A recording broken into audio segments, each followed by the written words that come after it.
Hello and welcome. Hello there, heart of Bhakti. Hello there, heart of Bhakti.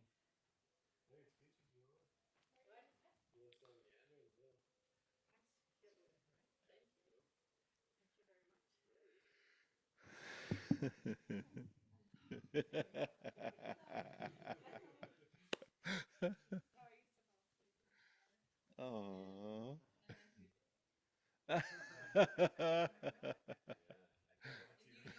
He's kind of like, okay. That's so good. Yay. Those are this moment. Hello and welcome to Satsang. Oh, let's turn off the flutes. Thank you, flute player.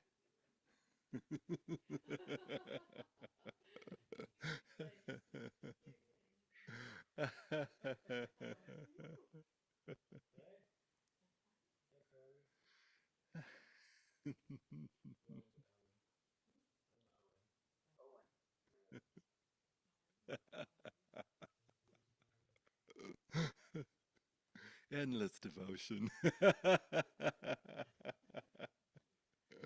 Endless devotion. Yes, make yourself comfortable, nice and cozy. There's some blankets, there's some pillows, there's some mushrooms. Mushroom plushie. Mushroom plushie. Plushadelics.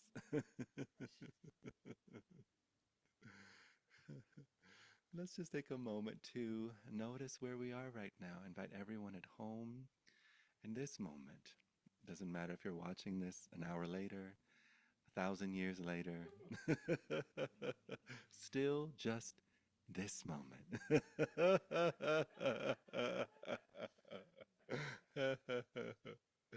And so sweet to just notice where our hands are,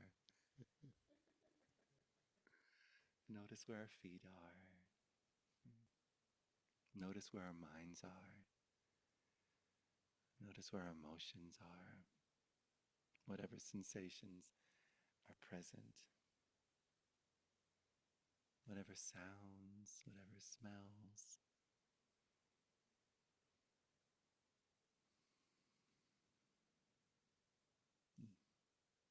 This endless devotion that all phenomena is and has, to this stability, that everything that comes and goes, everything that appears to appear, appears in, through, as inseparable. Bhakti as immediate perception, devotion as immediate perception, uninterrupted intimacy as immediate perception, freedom as this moment, just as it is, sweetness, Amrita, Brahman, this. So sweet to notice,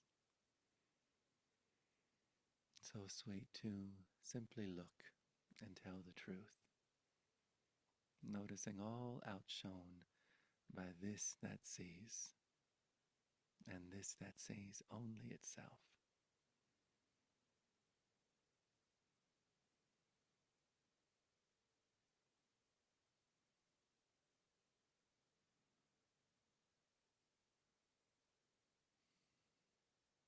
I love the word bhakti. I love the word devotion.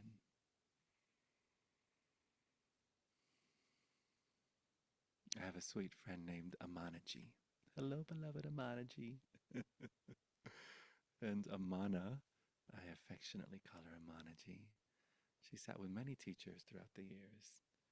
She was with Osho and Pune, and then she was with Papaji in Lucknow, and many more, all kinds of Tibetan Buddhists and Japanese and masters. And it was so beautiful. I think the first time that I heard someone say Bhakti with so much love and so much care was her in like year 2000, 25 years ago. Mm.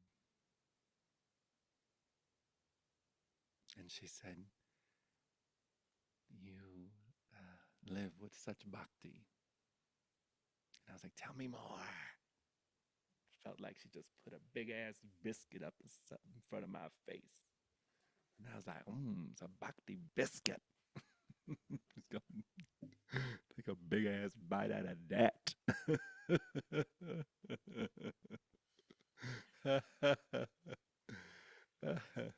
And as she went on to describe it and speak to it, the devotion in some regards that the mind has to self, that life has to self, that a sense, there's still a sense of a dreamed someone at the feet of the timeless, the sacred, the divine. And I'm also thinking of Hanuman.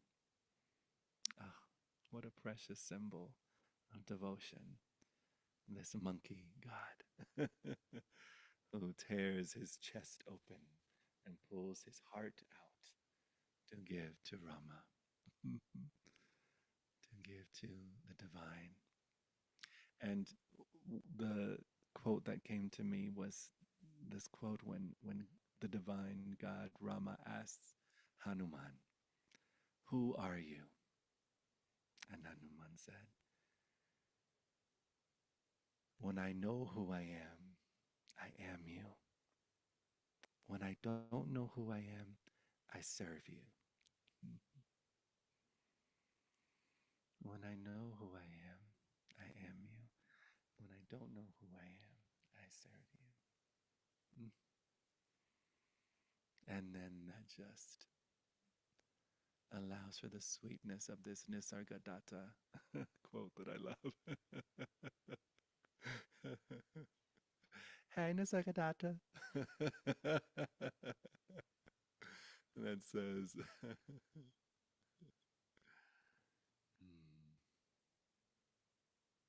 what is the quote? Let's see. Wisdom tells me that I am nothing. Love tells me that I am everything. And in between the two, my life dances. Wisdom tells me that I am nothing. So good to have that understanding, right? That recognition. Oh, wow.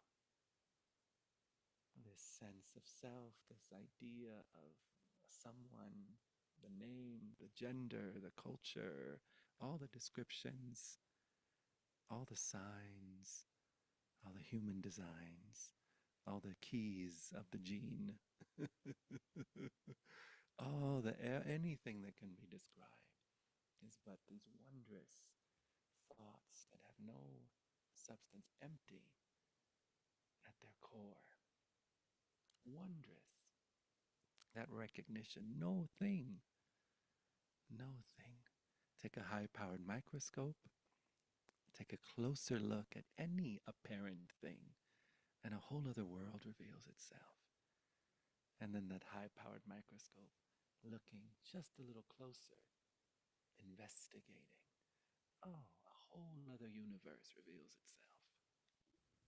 A whole other universe. There are these beloved scientists attempting, perfectly so, searching for that adamantine particle, that God particle, that absolute moment of a potential building block of something. May they continue looking forever and ever and ever. So sweet with quantum physics, there is an emphasis on the power of the observer. And the particle goes from particle to wave to wave to particle. A parade of nothingness. Blessedly so. Blessedly so. And in that recognition, discovering the bottomless ocean of willingness for every somethingness, for every apparent thing, every hand to hold, every mouth to kiss, every floor to step on, every experience to be had, every song to sing, every dance to dance. All phenomena. I like to say when I'm in medicine spaces, I do a satsang that's entitled "What the Medicine is at the Feet of."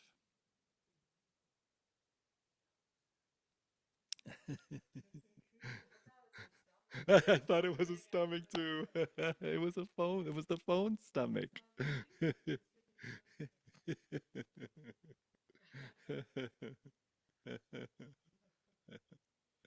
In medicine spaces. So, what the medicine is at the feet of? What is ayahuasca at the feet of? What is iboga at the feet of? What is 5-MeO DMT at the feet of? What is yopowaska at the feet of? What is hape at the feet of? What is mapachu at the feet of? What is sananga at the feet of? Babonsana at the feet of? What is ganja at the feet of? What is this medicine, these psychedelics at the feet of? Mm.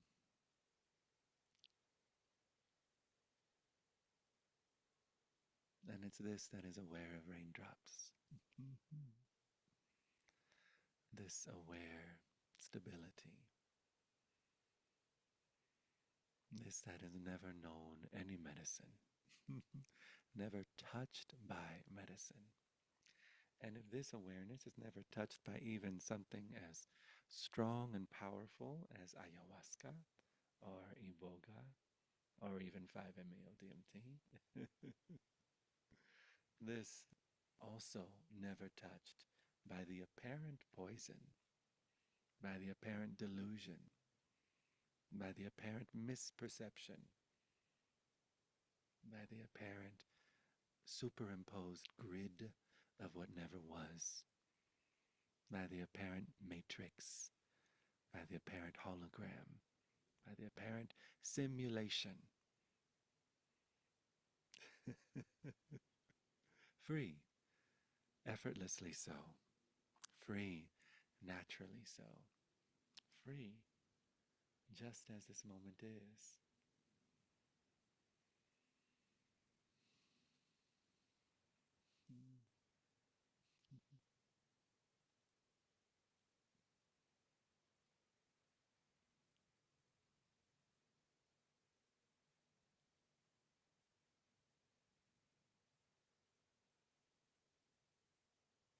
Such devotion, such, ah, how sweet the space of longing.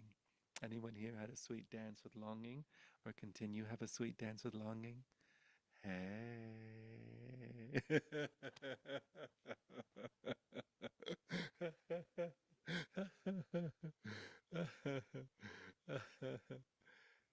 So beautiful, this longing. So appropriate, this longing. A longing that comes, the longing that goes, the longing that persists. This heart calling itself back home. This home calling its heart back to self.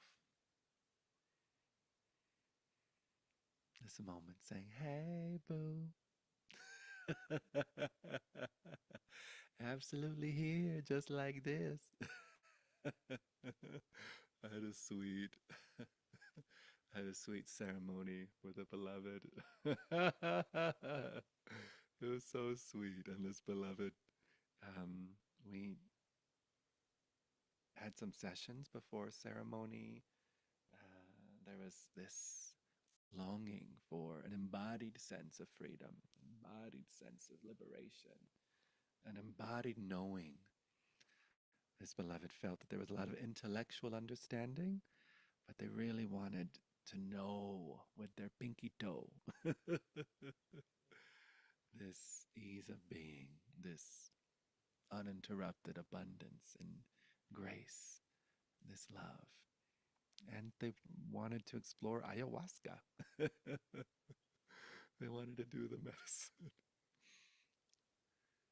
There's a lot of preparation involved, of course, and there's intention, and it's beautiful, the ceremony, the ritual, the permission slip of surrender and safety. But after their second cup, they decided that they didn't want it. They did not like it. They did not like it. They were like, hail to the fuck to the no. And this beloved went to the bathroom. Decided they just wanted to stay in the bathroom. They're like, the only thing that I know whether it's real is the toilet. The only thing that I know is real is the toilet. The only thing that I know is real is the toilet. And of course, in support, they're reminding them that this too shall pass. They're on a psychedelic, they're on medicine. It's going to come, it's going to go, that they're safe, and that the medicine and this moment and their own intelligence, their own spirit, in full support, everything happening for them, not to them. But of course, that don't mean shit. They were like, "Where the motherfucking toilet at? I can't. Nothing's real. I can't find no ground anywhere. Shit." And and during integration the next day, of course, they were fine and made sure they were hydrated, and they finally got back to their mat. And then the sweetie the next day was like, "I thought it was going to be more spiritual." It's so sweet. So absolutely. They were like, all of a sudden I couldn't find my body or the world or my hand or and it was terrifying. And I said, isn't it wonderful that there are many different versions of spiritual? I'm like, I hear that and I can't think of anything more spiritual.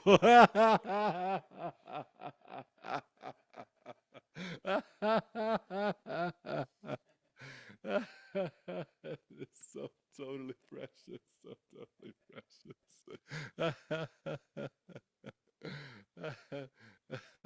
But it was a really sweet recognition of, sometimes in our lives we long for these essential experiences. We long for the divine. We long for, to know everything in the Akashic records.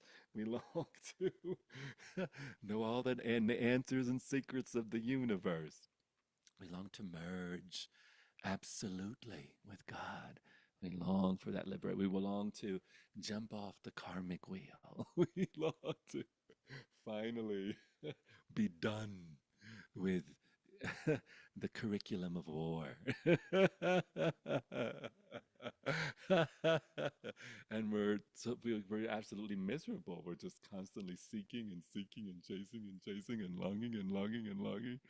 The gift of this moment for this beloved was, oh shit, maybe I don't want to know all those secrets right now. Maybe I don't need to disappear. Maybe I don't need to merge with God. Maybe I'm really happy with my everyday routine. I love my routine.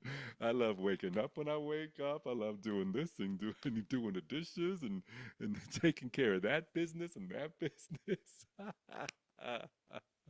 And how sweet to then find the divine in your surrender to your life just as it is.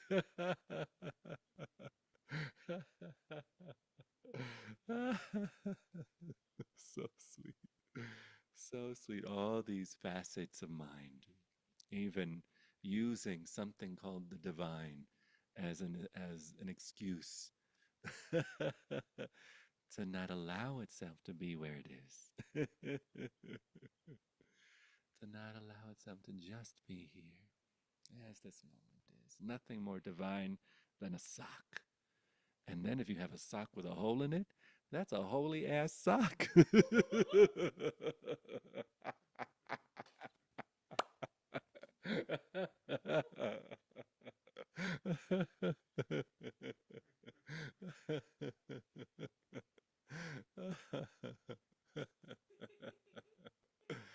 Oh, the sweetness. So before I continue with my dad jokes, Dadagy jokes.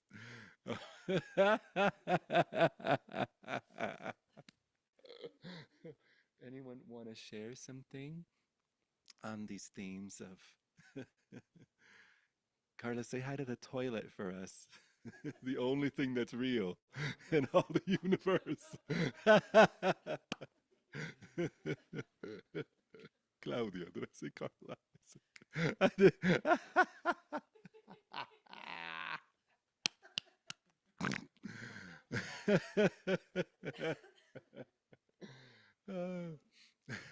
Devotion, bhakti.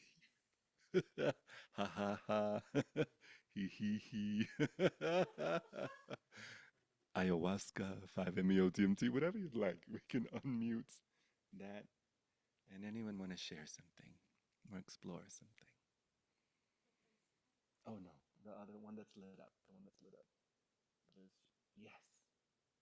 Nope, that one, yes.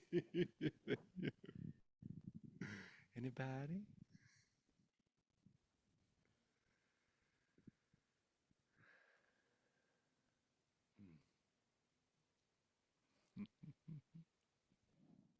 I just thought it was interesting when you mentioned that like wisdom is nothing. Oh, fun. And I feel like wisdom can almost be deceiving at times because it's like what we thought we knew a long time ago. Like now we Mm, have evidence that that might have been incorrect, or like we think right, something new now because of what we know now. right. So I don't know, it's just kind of interesting. Sweet, Yeah. sweet, sweet, sweet. I know. So amazing how that happens. All of a sudden, the information we had, the knowledge we had, ooh, absolutely means nothing. And that's wisdom to recognize that. Yeah. Wow. All of a sudden, boom. And how fun to play the game of knowing again, believing again, and having the wisdom, the awareness that at any moment. That's what's so much fun with recognizing the option of holding on to everything spaciously, holding on to every point of view spaciously, every political point of view spaciously, every holding on to everything spaciously. Spaciously, the moment we start grasping and holding on too tightly, what happens? You passed it on.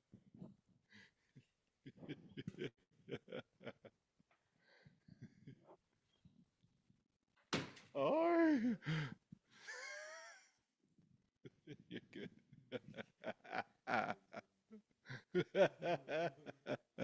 I love that wisdom has the word dumb in it too, right? Wisdom. My friend Deborah Silverman's always saying, wisdom, wisdom. So fun. Hi. Hello. I was just going through my head. It's like, where did I ever get the idea that there was actually anything that was mine? Okay. I, that was mine.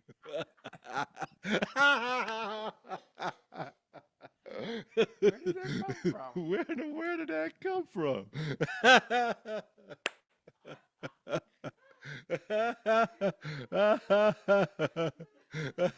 I love it. Oh my God, I wrote a song many, many years ago. This is reminding me of this song that I never released, never but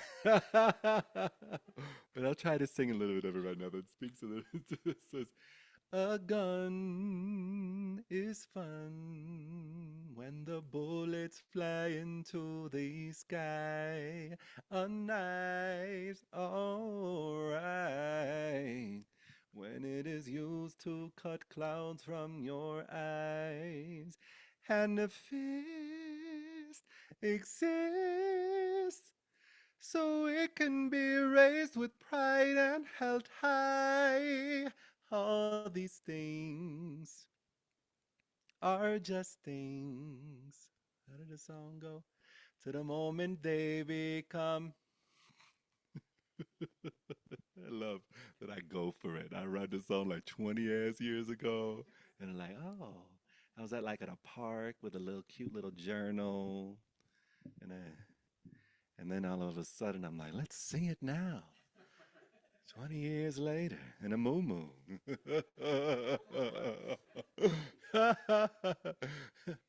And a feel so it can be raised with pride and held high. And these things are but things till the moment they something into the mind. Oh no, a bomb is only useful if it blows your mind, blows your mind, blows your mind. A bomb is only useful if it blows your mind and goes boom to the religion of me and mine.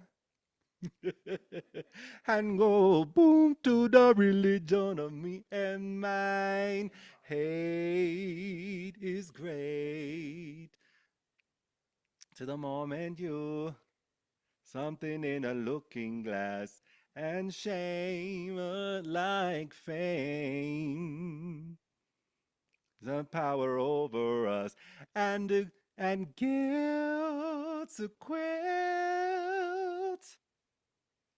to the moment it is used to something, something and smother us. And these feelings are but feelings to the moment we think that they define us. And then, oh no, a bomb is only useful if it blows your mind, blows your mind, blows your mind. A bomb is only useful if it blows your mind and goes boom to the religion, me and mine. Boom to that religion of me and mine. Thanks for reminding me of that song. I know. How fascinating.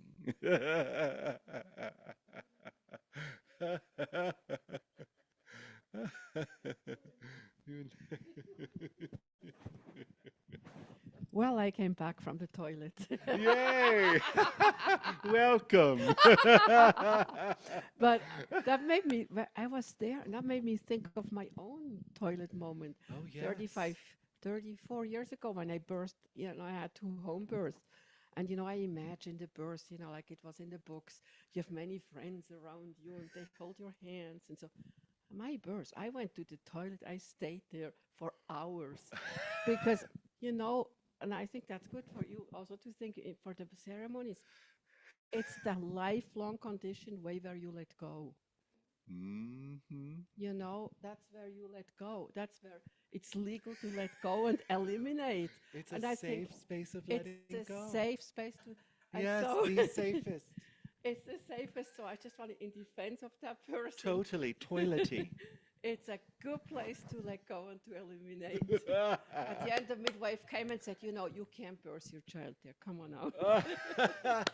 So I had to let go. But it was You so, can't birth your child there. Come on. well, it was so great to be there where you can all, Right. because births are messy. They're not just heaven. They're heaven and earth close together for those of us who had Okay. one. Right. All the elements. So Mhm. thank you to toilets. Thank you to toilets. Deep bow to toilets.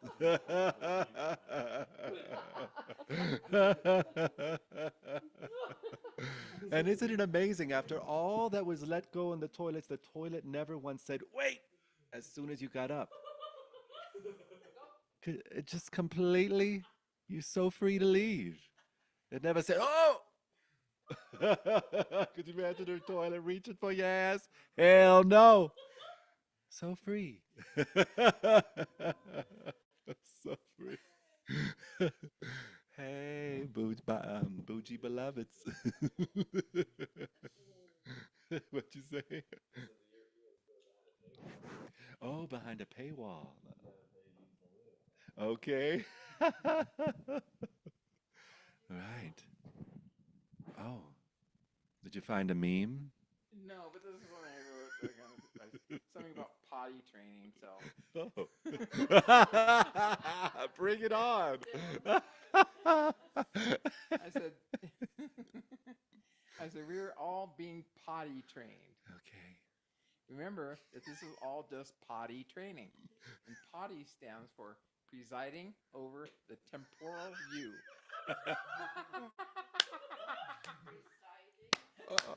The temporal you.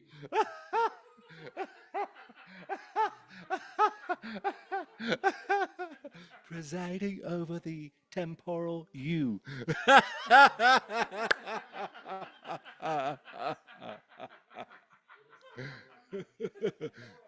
Like temporary. Or someone from the planet Tempora.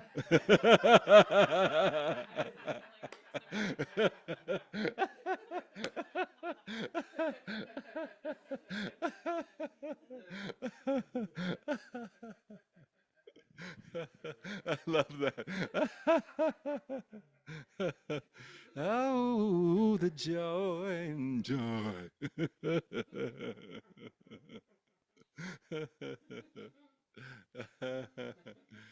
Oh, the sweetness of this moment. So very sweet. Presiding over is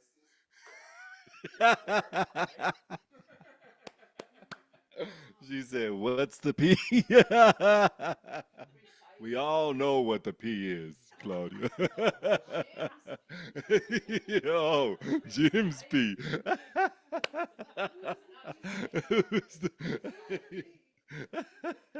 Drop the P.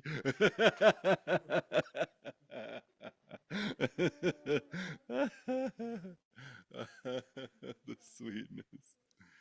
The sweet, not your mama's sad song, not your daddy's sad song, not your grandpa's sad song, not your. Oh, the joy.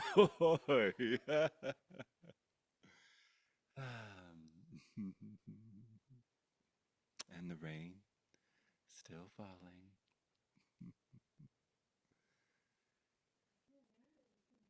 Yeah, I think because I'm sitting by the window. Hmm.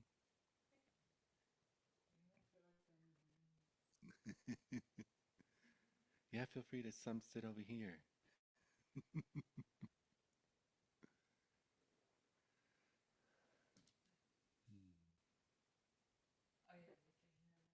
Yeah, you can hear it. It's one of my favorite sounds.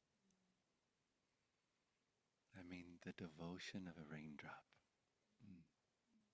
How fun to feel into devotion of all things.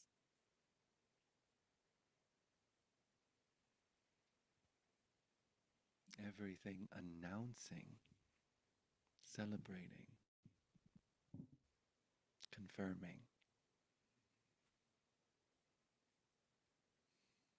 this, this sweet stability of being that you are. It's like, yay, I'm a body, yay, I'm a name, yay, I got a past, and oh, you. You have imagined yourself to be something. You have imagined yourself to be something. A name, personality, a gender, a soul, energy, a point of light, an object, no matter how dense or subtle. You have imagined, that's all. You have imagined, that's all. You have imagined, oh, that's all. You have imagined. That's all. You have imagined yourself to be something. You have imagined yourself to be something. So sweet that we have this gift of imagining and how it's divine etch a sketch. Then we imagine that we've imagined something a second ago. Not possible.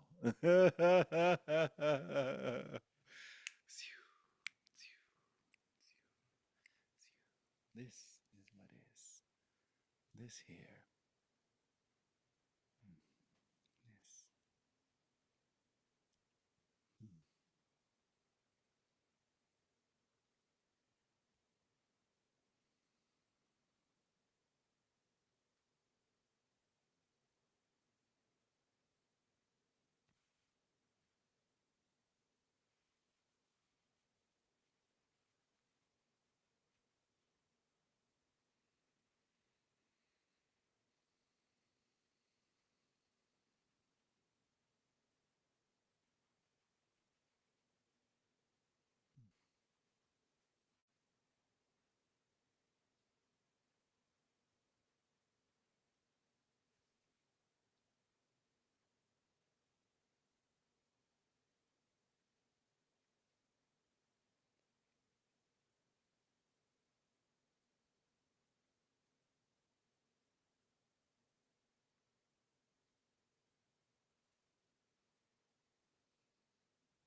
don't think there's anything more precious than human beings coming together and just listening to rain.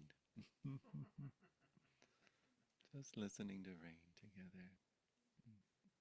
We should start a club.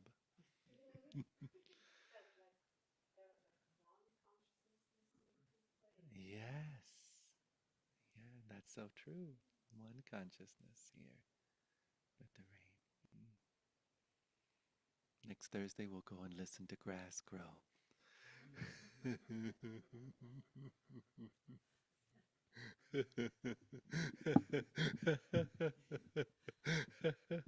Wouldn't that be fun? Like a listening club. We all come together and we listen to people meditating at Shambhala Center.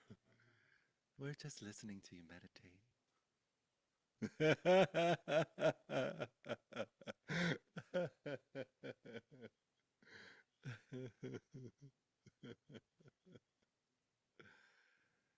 Mm, mm.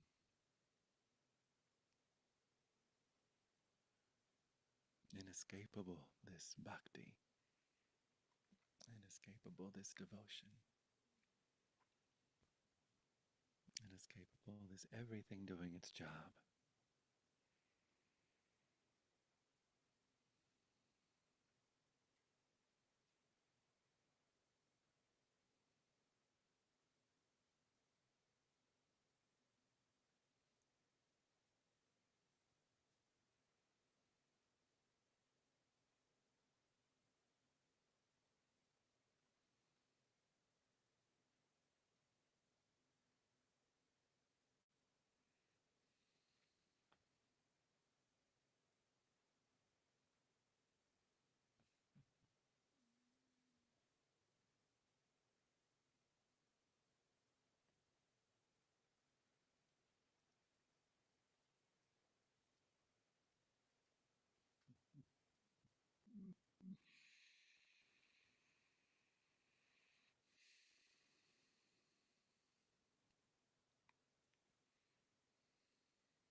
It's pretty sweet here, right? Pretty delicious. Yeah, pretty delicious. Mm. And it's so sweet as we move about our lives that we start noticing, instead of how to get back to this delicious ease of listening, this ease of intimacy, we start noticing, getting really sweetly skilled. Oh, how am I not totally at rest and in the ease of this ease that is? And that's where we start seeing, oh, the wondrous mechanism of these sweet little minds we have, and the stories they tell, the reference points they believe to be solid. And we can say, oh, appreciate the suggestion. And in this moment, I'm not going to have to know, no one to know, nothing to know. Curious about this raindrop, this sense, this couch, this support, this floor, this breath.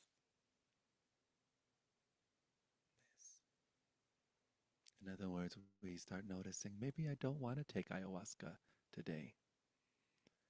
Ayahuasca as mind. Because sure enough, if you all up inside your head, your ass is tripping. No bigger psychedelic than the one of mind. The stories we tell. One of the definitions of a psychedelic is to see things that aren't there. What does it better than the mind? Seeing things that aren't there. Ain't nobody see things that aren't there better than the mind. Have you noticed? You believe a thought. This means this. You may as well put a big ass tab of acid on your tongue. Tripping. Tripping. And this delicious ease of being innocently gets overlooked as we have this screen time with mind. Put down the screen of mind as an exploration, as an experiment. How do we put down the screen of mind? Say, thank you very much. Hi, mind. The moment you say hi, mind, you're also saying hi, awareness. The moment you say hi, mind, you say hi, love. You say hi, peace. Because it's only aware, loving, all welcoming, accepting intelligence that sees this little mind. Hi, mind. Welcome, mind. So free to be yourself, mind. What else do you want to say? What else do you want to imagine? Oh, fascinating. I notice that's all that is imagination, a mirage. What happens when you approach a mirage? Baby, bye, bye, bye.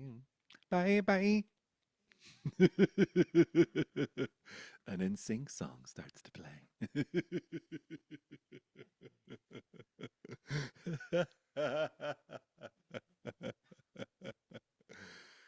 mirage.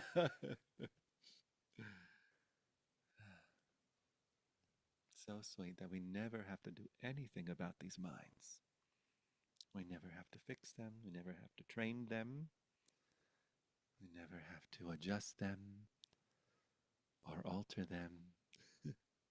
We never have to put some kind of 5D girdle on them.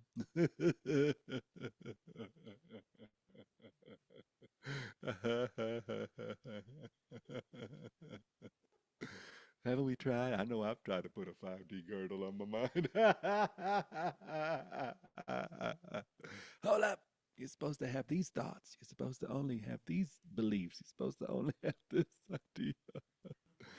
That's when we innocently imagine that our well being has something to do with the tres amigos of suffering identity, time, and cause and effect. Not cause and Ephraim, cause and effect. Not cause and Ephraim, cause and effect. But the moment we let mind just be itself, not try to eradicate it, not try to bomb it out of existence, not try to throw it in some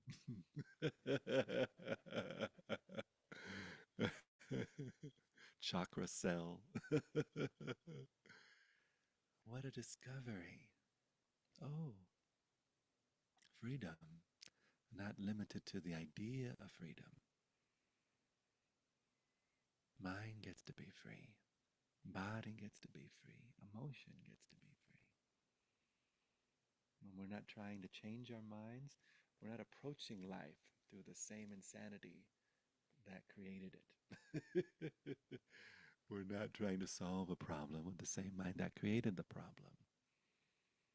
We're not trying to do the same thing expecting a different result. In allowing it, we turn up the volume of what's always singing, the wisdom we are, the freedom we are, the open intelligence we are, not limited to a closed system, a closed operating system of pockets of information. This means that means this. Again, my favorite word is available. We get to exist as available, nothing more powerful than an available human being. Hands available, hearts available, our intellect available, and our superpowers available. Lord have mercy. spontaneous, unbound intelligence, right where we sit. All of the universe existing here in a usable way. Practical, universal intelligence. You, your life, with exactly the underwear you got on. Or for those that don't wear underwear, that too. Just as you are, right where you sit. How sweet. How sweet. And in the allowing, all of a sudden, this mind becomes the raindrops. Something just as natural and nourishing.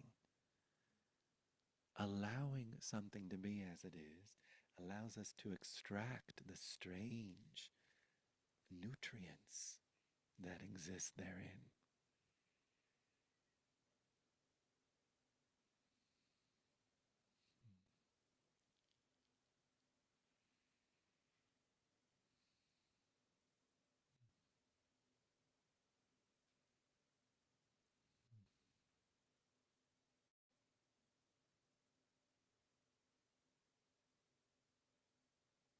Awareness forever at ease, listening to the raindrops of phenomena.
before each word, silence. After the last word is ever uttered, silence. And during the dream of anything called a word, silence.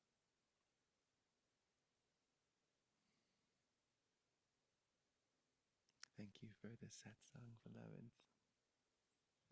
So sweet. Thank you. I invite you to reflect throughout the week on this devotion and the devotion of phenomena, devotion of this moment to itself. What does devotion of this moment to itself look like? Chair. Every footstep, the earth somehow there. With each walk, the breath, sock drawer, forks, chopsticks, ketchup packets. Notice everything here in support, delighted to do its job in celebration of this that you are. And then return how you get to show up as loving devotion, loving kindness, and how effortless that kindness is. Especially when we allow ourselves to receive the generosity that is this moment. Pure generosity, undiluted generosity.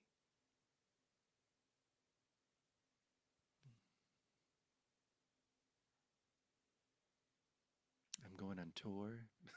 I have a couple of retreats, some non-dual plant medicine retreats.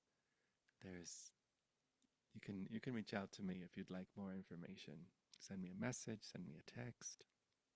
But I have Kauai, Big Island, Asheville, Costa Rica, a weekend here in Boulder. I'm excited about the weekend here in Boulder. It's Easter weekend, and it's a non-dual Aya retreat that's for only 6 people, intimate. It'll be here in the house, and it's called The Empty Tomb.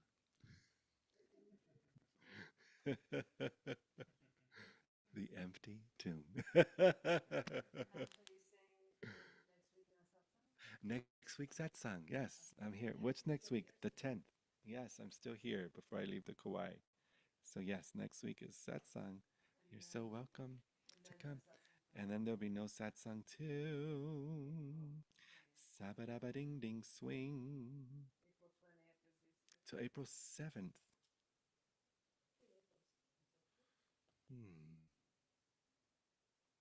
Yeah, April 7th.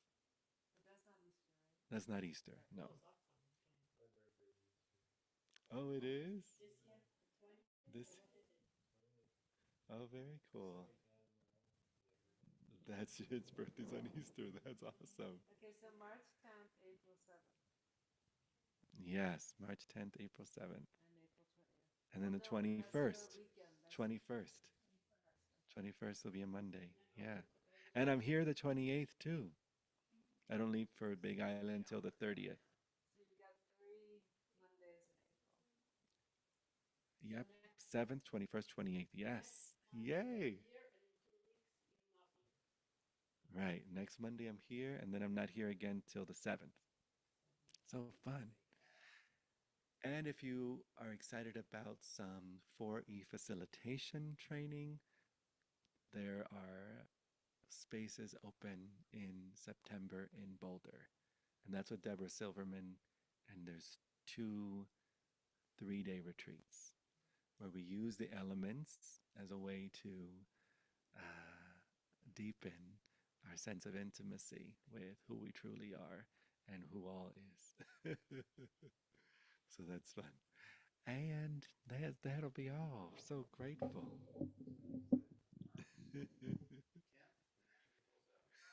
Yes, yes. Uh-huh.